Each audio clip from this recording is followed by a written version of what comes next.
في بيت بحر. أعوذ بالله من الشيطان الرجيم. بسم الله الرحمن الرحيم. والصلاة والسلام على رسول الله مولانا برهام بن عبد الله.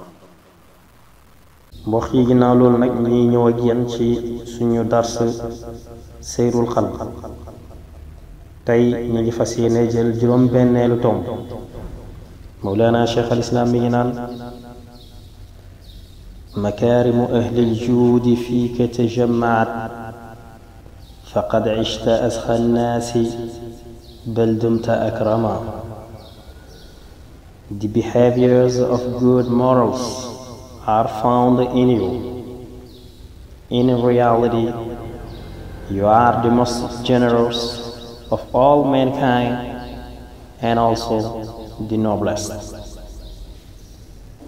Les comportements des bonnes mœurs se retrouvent en vous. En réalité, vous êtes le plus généreux de toute l'humanité et également le plus noble. Wa alaykum salam.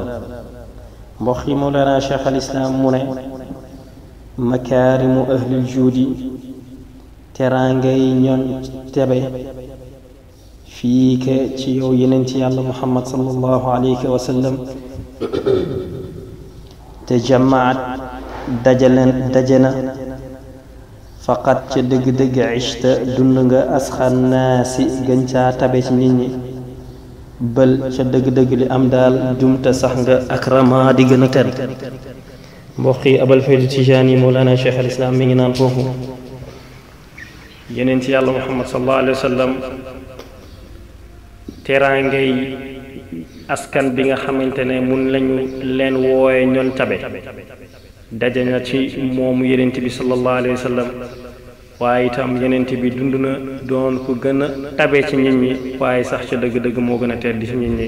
kon mbokk yi ñu ngi leen santaat di leen gërëm di leen wax ramadan karim ramadan mubarak wa axiru daawaana alhamdulillahi rabbil alamin jërë ngeen jëf.